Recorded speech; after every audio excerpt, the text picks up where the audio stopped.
Champions লিগে আজ রাতের big match Real Madrid versus Juventus. Real মাদ্রিদের মাঠ সান্তিয়াগো বার্নাবিউতে। রিয়াল মাদ্রিদ এবং ইউভেন্টাস শুনলে মনে হয় যে ক্লাসিক, আসলেই ক্লাসিক, শুধুমাত্র শুনলে মনে হয় এই কথাটা বলা উচিত হচ্ছে না। কিন্তু এখন ইউভেন্টাস যে অবস্থায় রিয়াল মাদ্রিদের মাঠে খেলতে যাচ্ছে, এইটা কি খুব আইডিয়াল কিছু? এই কোমোর সঙ্গে ম্যাচটা হেরে যাওয়ার পর ম্যাচটার পরতটা মনে হয় একটু কমে গেছে। মানে it feels like just another match which shouldn't be. Real Madrid ইউভেন্টাসের হিস্টোরিক্যালি বলতে গেলে চ্যাম্পিয়ন্স লিগের একটা ক্লাসিক ম্যাচ, যদি Bayern Munich Real Madrid Barcelona ওই হিসাব করে ধরা হয়।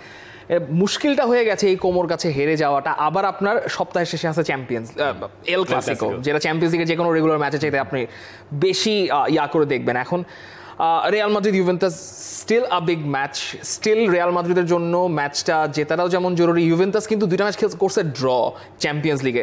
সব মশার বিরুদ্ধে সুরক্ষা দিতে এলো বসুন্ধরা এক্সট্রিম অ্যারোসল, মশার বিরুদ্ধে এক্সট্রিম সুরক্ষা। সো গত মৌসুমে ইউভেন্টাসের ফর্ম, এই মৌসুমে ইউভেন্টাসের ফর্ম যেভাবে শুরু হইলো, তারপর এটা ইউভেন্টাসের জন্য যেটা জরুরি। আবার রিয়াল মাদ্রিদ যদি ম্যাচ না জিততে পারে তাহলে এল ক্লাসিকো তো অবস্থা খারাপ হয়ে যাবে। এবং রিয়াল মাদ্রিদের জন্য ব্যাপারটা এরকম যে রিয়াল মাদ্রিদ যদি ইউভেন্টাসকে হারাতে না পারে তাহলে লোকে বলবে যে তুমি চ্যাম্পিয়ন্স লিগের আগে দুটো ম্যাচ খেলেছো, একটা খেলেছো কাইরাত আলমাতির সাথে, একটা খেলেছো তুমি মার্সের সাথে ঘরের মাঠে খেলেছিলে।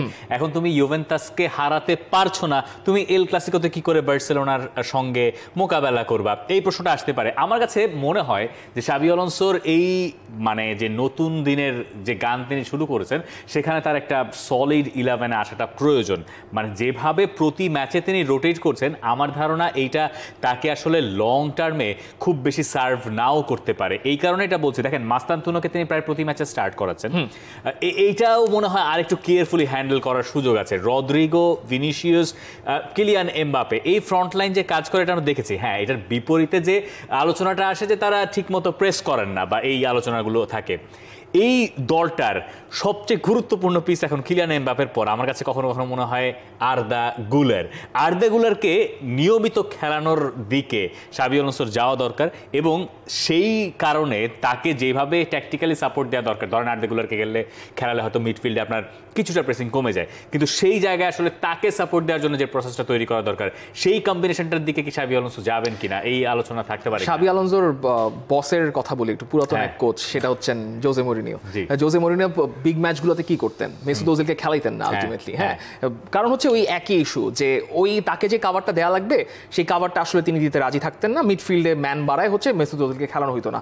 আমার মনে হয় না শাবি আলোনসো ওই দিকে যাবেন। তার ফ্রন্ট লাইনে কিলিয়ান এমবাপে থাকেন, ভিনিসিয়াস জুনিয়র থাকেন, সবাই থাকুক না কেন, মূল কথাটা হচ্ছে আপনি যখন চ্যাম্পিয়ন্স লিগের ম্যাচ খেলতে যাচ্ছেন ইউভেন্টাসের সঙ্গে, 5 ম্যান ব্যাকলাইনের সঙ্গে, আপনাকে অবশ্যই ওই আউটলেটটা বের করা লাগবে যেখান থেকে কিলিয়ান এমবাপে বল সাপ্লাই পাবেন। আপনার এটা মাথায় রাখা দরকার, রিয়াল মাদ্রিদের কিন্তু প্রেসিং ইন্টেন্সিটি বাড়ছে, অর্থাৎ এমবাপেরা অনেকটা সামনে থেকে এখন তারা ফ্রন্ট ফুট প্রেসিং করে থাকেন। সো সেজন্য যখন তারা তাদের অ্যাটাকে যাচ্ছেন, তাদের তো বল সাপ্লাই দেওয়ার ব্যবস্থা করা লাগবে। যদি আপনি আর্দা গুলারকে একটু ছাড়েন, সো কিলিয়ান এমবাপেরা এক্সট্রা মাইল তো দৌড়াতে পারবেন, আর্দা গুলার তত দৌড়াবেন না।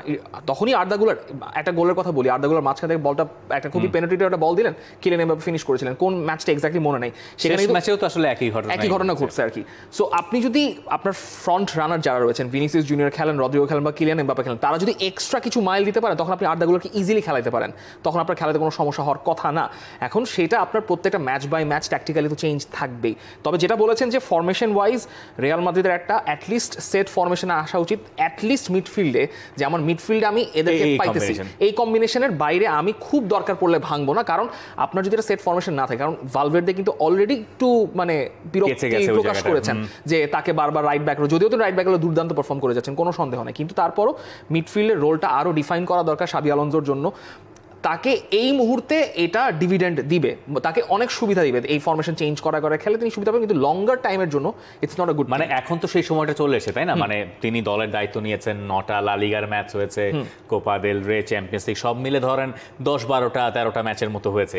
এখন তো বোধহয় লোকে এটাই দেখতে চাইবে যে একটা সেট 11 তিনি পাবেন, যেটার সঙ্গে হয়তো প্রতি ম্যাচে কিছু পরিবর্তন তো স্বাভাবিকভাবেই করা হয়, যে ঠিক আছে 2-1টা জায়গায় বা 2-3টা, কিন্তু দেখা যায় যে রিয়াল মাদ্রিদের 11টায় প্রতি সপ্তাহেই একটা চমকের মতো থাকে, শুরুই করে তাই না? মানে এক একটা ম্যাচে এক এক রকম দেখা যাচ্ছে। এইটা একটা রিয়াল মাদ্রিদের একটা জায়গায় আসতে হবে, নাইলে এই যে দুটো ম্যাচ ইউভেন্টাস আর এই এল ক্লাসিকো, এরপরে দেখবেন যে এমন একটা ন্যারেটিভ সেট হয়ে যাবে। এরপরও বাজে ম্যাচ আছে, আরো মনে ভালো ম্যাচ আছে, কিন্তু আমি বলতে চাচ্ছি এই দুটোতে যদি কাঙ্ক্ষিত ফল রিয়াল মাদ্রিদ না পায়, তাহলে এই যে ন্যারেটিভটা যেটা বলা হচ্ছে যে না রোটেট করিয়ে আমি ফল আনছি বা কিছু, সেইটা তখন আর ধোপে টিকবে না, সেটা তখন এর এগেইনস্টেই আসলে একটা কিছু করতে হবে। এই কারণে বলছি যে ভবিষ্যতের কথা মাথায় রেখে একটা 11 বোধহয় পাওয়া দরকার। কিন্তু এই ম্যাচে ইউভেন্টাস তারা যখন যাচ্ছে তখন তারা শেষ 6 ম্যাচ ধরে জেতে না, শেষ ম্যাচে তো কোমোর কাছে তারা হারলই, এবং কোমোর সঙ্গে তারা খুব বাজেভাবেই হেরেছে বলে এত বাজেভাবেই হেরেছে যে তাদের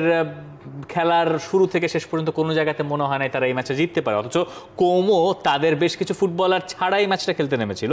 ইউভেন্টাস তাদের ফার্স্ট অন টার্গেটে শট করেছে বোধহয় 80 মিনিটের পরে গিয়ে, 80 মিনিটের মাথায়, এবং ভ্লাহোভিচকে যখন নামানো হয়েছে তখন আসলে আর তেমন কিছুই করার ছিল না। আলটিমেটলি ইউভেন্টাসকে সিজনের শুরুতে দেখে মনে হয়েছে যে it's going to be very entertaining season, যেখানে মনে হচ্ছে যে সেরিয়াতে একটা খুব ইন্টারেস্টিং ব্যাটল হবে। আমি নিজে প্রেডিক্ট করেছিলাম যে ইউভেন্টাস এখন আমি প্রেডিকশন চেঞ্জ করবো না, নো এইভাবে করা যাবে না। স্টিল এখন কথা হচ্ছে ইগর তুদোর যে সময় পেয়েছেন, it's good enough to have a strict and consistent squad, যেটা তিনি এখনও পাচ্ছেন না। আলটিমেটলি কেনান ইনদিজের পারফরমেন্সটাও তিনি ইন্টারন্যাশনাল ব্রেকে যেরকম পারফর্ম করেছিলেন গুলারের সাথে, এখন ম্যাচটা সেটা ট্রান্সলেট করতে পারে নাই, বাট স্টিল এটা প্রথম ম্যাচ ছিল। এখন চ্যাম্পিয়ন্স লিগে আসার পর আপনার হোল ভাবছাপ পাল্টে যায়, এটা আপনি যতই স্বীকার করেন বা অবশ্যই স্বীকার করেন, কারণ চ্যাম্পিয়ন্স লিগের ম্যাচ আর লিগের ম্যাচের মধ্যে অনেক পার্থক্য আছে। যখন রিয়াল মাদ্রিদ আপনাকে প্রেস করে খেলবে, ইন্টেন্সলি খেলবে, তখন আপনি ওই জিনিসটা কন্টেইন করে খেলে আপনি আপনার মতো করে সুযোগ বের করে নেবেন, যেটা আমরা ডটমুন্ডের ম্যাচে দেখেছি। আনফর্চুনেটলি পরের ম্যাচটা ড্র করতে হয়েছে ইউভেন্টাসে, যেটা ইউভেন্টাসকে একটা আলাদা বাড়তি অ্যাডভান্টেজ হয়তো দিতে পারতো, সেইটা তারা পায় নাই। এখন মূল কথা হচ্ছে যে ইগর তুদোর থাকেন কি না থাকেন, এটা নিয়ে একটা গুঞ্জন আছে। রাফায়েল পালাদিনোর সঙ্গে তো বলে দেখা সাক্ষাৎ করছে, কিন্তু আমার মনে হয় যে এখনই ইউভেন্টাসের কে বিদায় করে দেওয়ার সময় আসে নাই। কিন্তু এই প্রশ্নটা তো করা যায় যে কেন ইগর তুদোর আসলে এই দলের কোচ হিসেবে পার্মানেন্টলি চাকরিটা পাইলেন? তাকে দিয়ে গত মৌসুমে ট্রাই করানো হলো এবং অর্ধেক সিজনের পরে তিনি ভালোই করলেন। এরপরে যখন নতুন সিজন এলো তখন আসলে আরও অন্য কোচের দিকে যাওয়া যেত কিনা, কারণ এটা তো কয়েকটা ম্যাচে প্রমাণ হচ্ছে যে ইগর তুদোর জন্য ব্যাপারটা কঠিন হয়ে গেছে। ইগর তুদোরও তো এসেছিলেন হচ্ছে বেসিক্যালি মিড সিজনে, হ্যাঁ, বা মত্তা চলে যাওয়ার পর। তো বেসিক্যালি ইগর তুদোর প্রপারলি 1 বছর এখনো হয় নাই, তিনি একটা প্রিসিজন পেয়েছেন, প্রিসিজন পেয়ে দলকে তো মোটামুটি গুছিয়েও ফেলেছিলেন, কিন্তু মাঝখানে মনে হয়েছিল যে ভালো করবেন, কিন্তু মাঝখানে এরকম কেন হলো এটা আমার মানে আমি এখনো লজিক্যাল রিজনিং খুঁজে পাইনি যে কেন এই ঘটনা ঘটছে।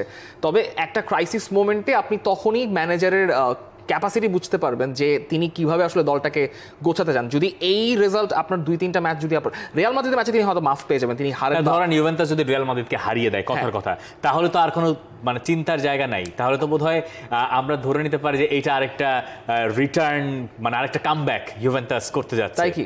মানে কথার কথা বললাম, মানে এই ম্যাচটা যদি আপনি এইভাবে চিন্তা করেন যে এই ম্যাচ দিয়ে তো আমাকে জাজ করা হবে না, তো আমি সেরাটা খেলি। মানে ধরেন আমি তো বিশ্বাস করি যে ভ্লাহোভিচের পক্ষে রিয়াল মাদ্রিদের ডিফেন্স লাইনটাকে কাঁপিয়ে দেওয়া সম্ভব, অবশ্যই সম্ভব। মানে ইউভেন্টাসের অবস্থা যতই খারাপ, যেরকম ম্যান সিটির সঙ্গে ইউভেন্টাস গত বছর ম্যাচটা খেলেছিল, সেই ম্যাচে তো আমরা ইউভেন্টাসকে গণায় ধরি নাই, সেই ম্যাচে ইউভেন্টাস মানে এই যে মানে বিগ ম্যাচের ব্যাপারটা এরকম যে রিয়াল মাদ্রিদ ইউভেন্টাস যখন মুখোমুখি হবে তখন কোমোর সঙ্গে ইউভেন্টাস যতই বাজে খেলুক না কেন সেইটা আর ধোপে টিকবে না, এবং Juventus as a big team Real মাদ্রিদকে ডিল করবে এক্স্যাক্টলি। এবং সেটাই হওয়ার কথা এবং সেটাই হওয়া উচিত আমার কাছে ধারণা। ভিলদিস ভ্লাহোভিচ যেই স্টার্ট করুক না কেন, it will be very much end to end match, আমার ধারণা বলে যতটুকু চ্যাম্পিয়ন্স লিগের। আমাদের আজকের রাতের সবচেয়ে বড় ম্যাচ, তাই না? হ্যাঁ, আমাদের আজকের রাতের সবচেয়ে বড় ম্যাচ, নো ডাউট। এরপর মনে হয় আবার পরের সপ্তাহে কি ম্যাচ আছে এটা তো বুঝতে নাই। এই ম্যাচের দিকে নজর থাকবে। দুর্দান্ত এক চ্যাম্পিয়ন্স লিগের রাত শেষে আরেকটা রাতের অপেক্ষা এই রিয়াল মাদ্রিদ আর ইউভেন্টাস। দর্শক, আপনার কাছে জানতে চাই আপনার prediction. For more updates, subscribe to our YouTube channel and click on the bell icon. Follow us on Facebook and Instagram. Download T-Sports app to enjoy exciting games and highlights. Visit tsports.com.